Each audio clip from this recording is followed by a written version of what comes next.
We're talking insects and other critters on episode 229 of the Love and Lebanon podcast. Jaclyn Ricci is our guest. Jaclyn is the founder and CEO of LadyBug Pest and Wildlife Control. Find out how this journey into the pest removal space got going and how it's grown over the past 6 years. What's the most unique call LadyBug has ever received? Jaclyn tells us. Ricci also gives a few preventative tips to help keep critters out of our homes. Episode 229 of the Love and Lebanon podcast starts now. Welcome to the Love and Lebanon podcast, highlighting all the great things happening in Lebanon, Indiana. Have an idea for an episode? Send an email to loveandlebanon@lebanon.in.gov. Hey everybody, welcome to episode 229 of the Love and Lebanon podcast. Joe LePage here, City of Lebanon Communications and Community Development Director.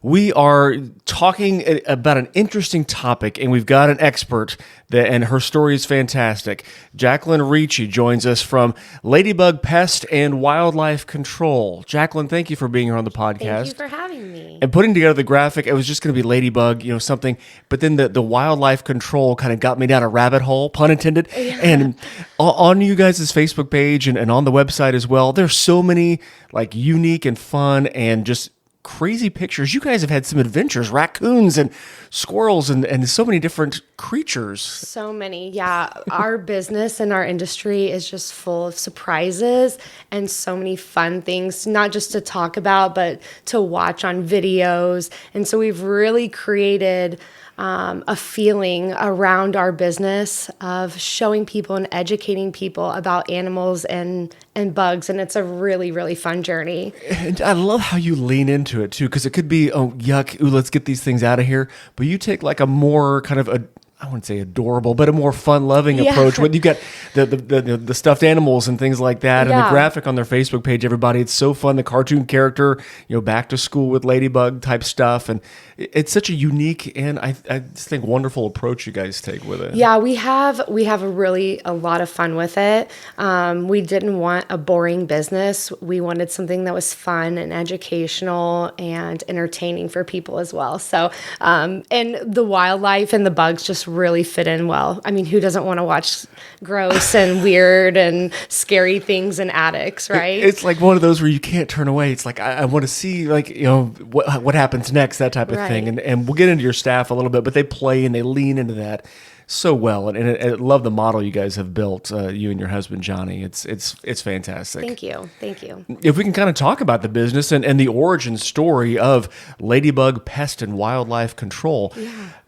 How did this whole thing happen? You not at a young age, it wasn't like you were a bug fan per se? I am so scared of bugs. I love that you have a bug business. Yeah, no, I am like a no bug girl, no animal. I love animals, but I do not want any mice in my house. You draw the line. Yeah, it's an absolute no for me. So back in 2018, Johnny and I, basically, we had $60 in our bank account. I called him and I was like, hey, we need groceries. And he said, well, we have $60 left for the week. And I was like, okay. And when we had first started dating, we had this jar of quarters that we had just been throwing, change into. And I said, well, 6 years is here. Let's cash in all this change. And so I went to Kroger here in Lebanon with my son, and he was, I think, 15 at the time. And so he got a real eye-opening experience to seeing his mom and dad work 40 plus hours a week and still struggle just to make ends meet. And so we go to Kroger, pour the change down the coin. I think I got like $200. I was like, back then, that was like 2 weeks of groceries, right? Yeah. And so I'm going down the aisles of Kroger and trying to hide my tears from my son, Jaden, but just tears flowing down my face because embarrassment that I'm having to do this, but also anger. Just why is it that I'm so smart and so creative, yet we're living paycheck to paycheck? And around that time, I noticed there was a Facebook group called Zionsville Moms that was up and coming. And I also was getting into Facebook groups for like my HOA. And people kept saying like, I have ants. And I don't know what clicked in me, but one day I'm online after this Kroger adventure, it was probably a few days after, I'm online and I noticed that nobody had websites. There was no local people, and if they were local, they didn't have a website. And I was like, wow, are there really just only big players here? There's no local business. And so I went to my husband and I was like, listen, I'm going to go to Purdue and take this test. And I'm going to study and figure it out. And then I'm going to come to you, and then I'll help you study so that you can actually go treat the bugs. And my game plan was that he was going to do maybe 1 or 2 treatments on the weekend. And we were going to have $100 or $200 extra in our pocket every week, and that was more groceries. Hey, more groceries. That's, dare I say, maybe we could go on vacation one day. Fast forward 7 years later, we're not 7 years yet, 6.5 years later, we have 22 employees at LadyBug. And we're killing it. I mean, the growth is unbelievable.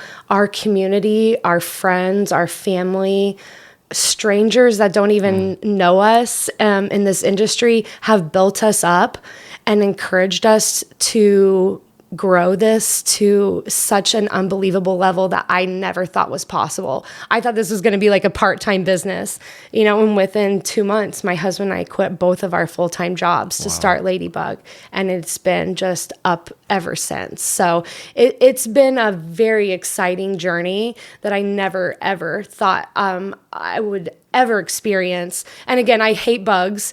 So it's been very interesting. I'm in the office, like I'm behind the computer.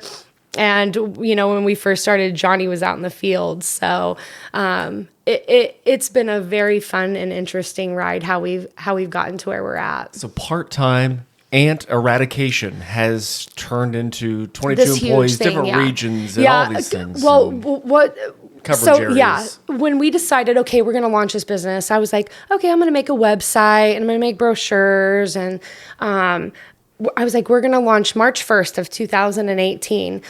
Like a week before that, we were adding on an addition to our house, like a little like over a porch. Okay. And my husband left part of our house open as he was doing this. We didn't have money, so we were working on projects. I know where this is going. Yeah, okay. Right. A raccoon got in our house, and he was so excited. He got it out, and he was like, I can do this for other people. And so we contacted the Indiana DNR, figured all of that out, took the test we needed to take, and actually the first call that LadyBug ever got was from a gentleman here in Lebanon. Over in Ulan, he had a raccoon in his attic. We had no idea what we were doing. This poor man, if he's listening today, I'm glad we at least got your raccoon out, but it took us forever. My husband and son actually ended up going up into the attic to try to get it out by hand. Oh, good. It was the scariest good story that I've ever heard. It was not safe. And at that point, the phone just started ringing all the time for animals, bats. And we had no idea what we were doing. And actually, this is really an interesting fact. The wildlife industry is only 32 years old. It was started by the franchise owner of Critter Control. Oh. This is such a young industry. And we're trying to just now learn and understand how and what kind of materials we need to use to seal houses. And so it's really interesting. There's not a lot of resources in our industry. And if you want those resources, you have to go to places like Vegas or Florida or Texas. And it costs tens of thousands of dollars to do education. And once I started getting into the industry and learning that really became a new focus for me. Yeah. What's it like for you guys to be able to have that much traction so young in your company's existence in a field, like you mentioned, that is still kind of in the infantile stages? It's still kind of trial and error learning this thing. I mean, 20-hour days for years. Having friends over and being on my computer. Data. Learning and understanding what we're doing wrong, pivoting, shifting, never giving up, just consistently trying to learn and better understand animals and the industry, because again, no one was doing that here. I mean, very, very little competition for us. There's not a lot of big players for wildlife. We're actually the largest wildlife company in the state of Indiana right now, for how many technicians we have that do wildlife. So we kind of, I feel like we kind of started a revolution. And I've started noticing so many more people coming into the industry lately. The industry is starting to flood with new competition, which is so awesome, because this industry really needs new, fresh blood, new people, younger generations getting into this industry, learning about it, because animal issues are not going away. They're revving up. As we develop land, they have nowhere to go. And they're still going to survive. They're surviving off trash. They're changing. They're evolving right in front of our eyes. And that's such a unique perspective on the business side of thing. And everybody, we're talking with Jaclyn Ricci here. She is the founder and CEO of LadyBug Pest and Wildlife Control here on episode 229 of our podcast. Now, you're talking about competition, how that's a good thing. You could take the opposite approach and say, that we want to be the big dogs and no other competition is going to be able to rival you. But it sounds like you mentioned, there's enough work for everybody, and you guys are just breakneck busy. Yeah, I mean, we are. I hire a technician, I add a truck, we need more. We need more. And it's like I can't throw enough money at this business to just keep it going. And we've moved somebody down to the south side this year to test out what it would be like to open up a new location, and it immediately went off well. I was worried, is this guy going to have work? And he has work every day, without problem. And we're not even really trying down there yet. We're just testing out the market because, again, I'm Jaclyn from Lebanon, who graduated high school and not college and doesn't know what she's doing with business, but I'm learning. And then again, when I fail, I just immediately keep going and pivot and trying to figure it out. At first it was survival just for, me and my family. And now with the team I actually have 12 people under the age of 22. So my whole focus and shifting, as the CEO now, we have managers. I have, people in place that are managing things. For me now as the CEO of LadyBug, my vision is to grow these individuals that come and work with me, to make them into professionals, to where then they can have people under them growing and learning too. And it's all right now about education and training on not just how to do wildlife, but how to be a professional, especially with 13 people or 12 that people young, under 22. We really focus heavily on professionalism and providing best results, but then also working on yourself. Being your best self-reflecting and educating yourself, getting the most training that you can, and being the best at work in your life and in your community. So we're really pushing that with our employees, and it's amazing how your focus can shift. When there is so much business out there, it's wonderful to invite other people. Yes, this is a great industry to be in, and you really should consider it if you're looking for something. And that's something that really struck me before we hit record and kind of talking about that, where it's less about the dollars and cents now, and you're changing generations of young people and helping them kind of not only to, say, build their brand, but you talked about being a professional, and you can go on their website, everybody, and see the team.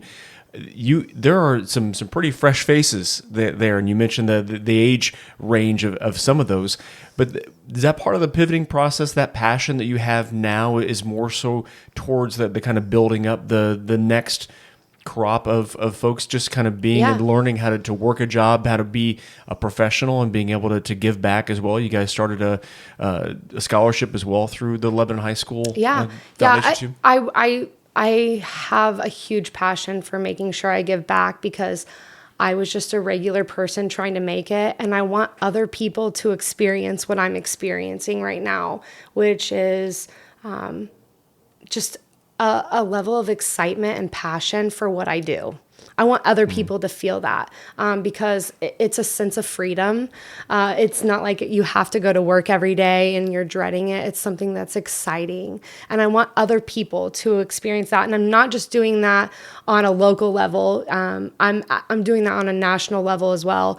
I've been asked to speak in Vegas in February at the National Wildlife Convention, and I'm speaking next week at another convention here in Indiana. So I'm really passionate about spreading information about how to start a business, how to run a business, and how to be a successful professional.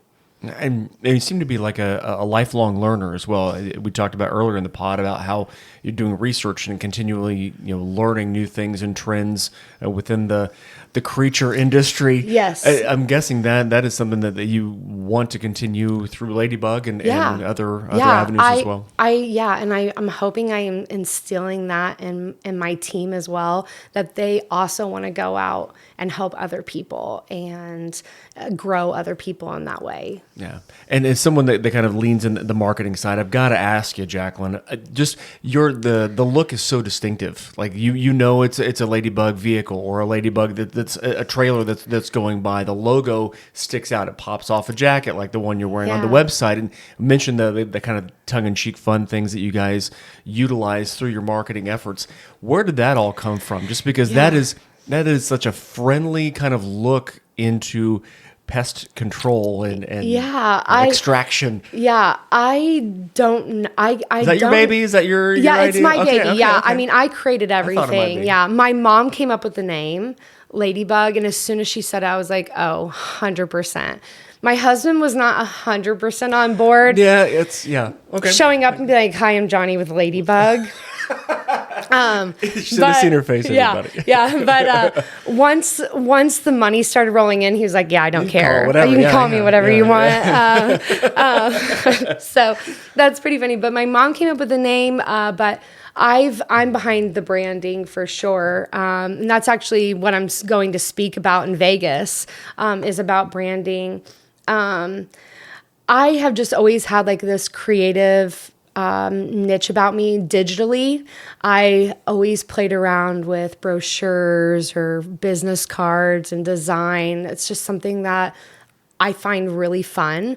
In fact, I only manage one person at LadyBug right now, and that's my marketing director, because I would be so sad if I didn't get to be involved in the marketing.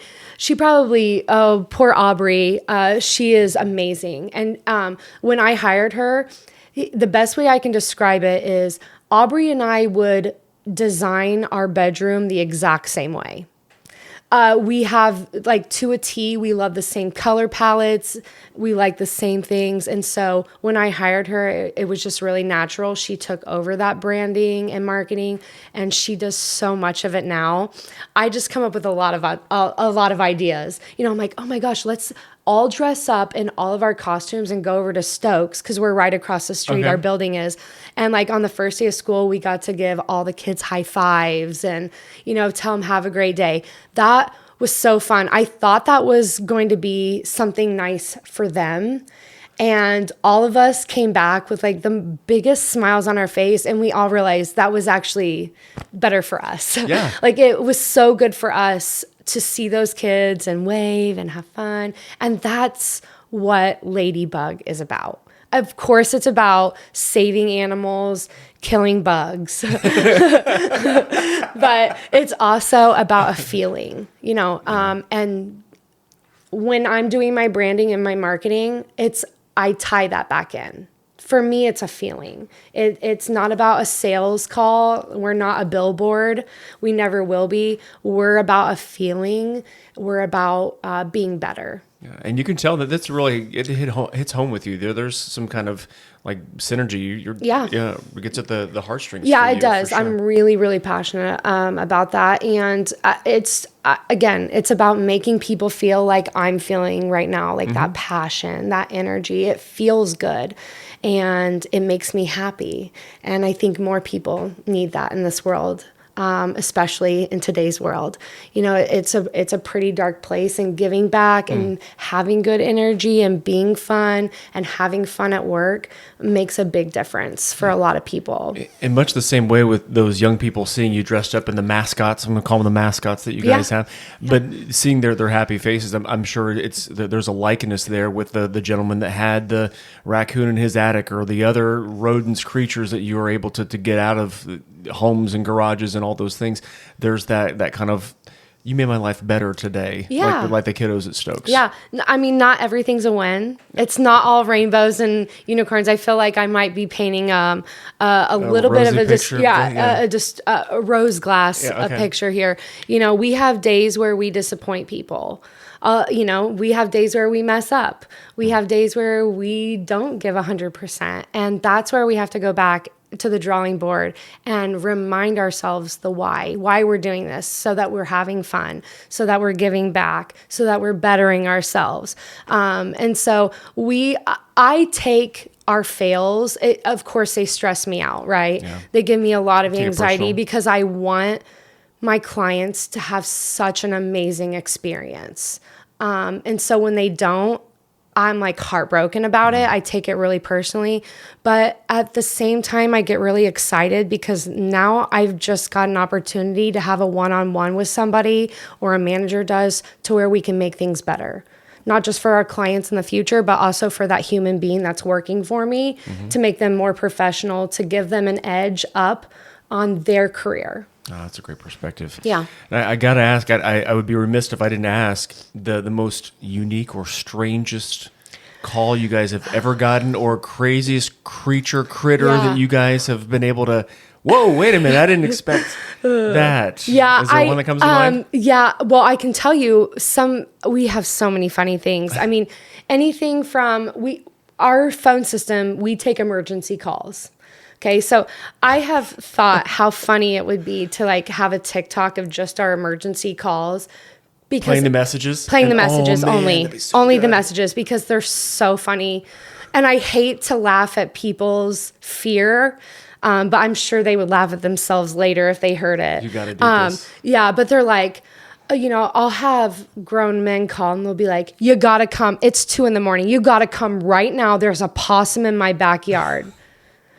And it's like, okay, just leave it there. You'll wake up in the morning, it's going to be gone, or things like at 2 a.m, I hear hissing in my attic, and it's multiple hissing, or I hear hissing in my drop ceiling. A lot of snakes. For some reason, Boone County has a lot of snakes, a lot of bats, a lot of mice and squirrels, and they torture people. Probably the craziest job we've ever been on was pretty early on. We went to a house in Zionsville, and Johnny had to crawl through the attic to do the inspection, because when we come to your house, if you have an issue like rodents or even bugs, we crawl through every square foot of your attic. And a lot of attics, you literally have to crawl. You can't stand in. Well, this woman was having a rodent issue. And anytime you have a rodent issue, it could be followed by a snake issue, because they're there for the food source. Yeah. So Johnny's crawling through the attic, and we're probably only 2 years in at this point, and we've not really had too many snake issues just yet. And he's afraid of snakes. I hate snakes. He hates snakes. I hate All them. of my technicians have a one thing they don't want to deal with. Mm-hmm. Most of them are snakes. I do have 2 or 3 guys that love snakes. They've had snakes, so it works out perfect. But there's something about snakes. There's something about snakes. It's just different than grabbing a raccoon or a bat by hand. So he's in the attic in Zionsville. Sorry, I lost my train of thought. He's in the attic, and Snakes he's crawling. Right, he's crawling through the attic, and he finds a snake skin.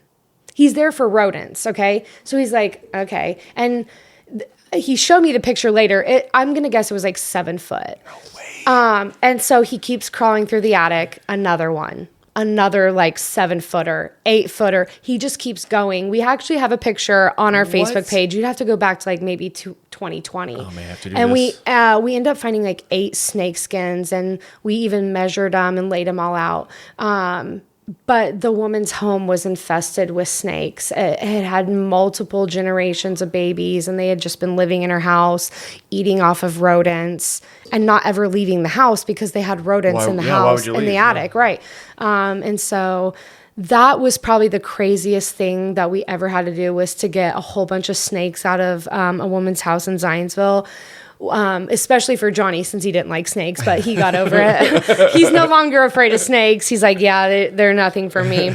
When we first started, we caught 2 of the snakes by hand. Okay. So Johnny catches 2 and he puts them in a baby bag.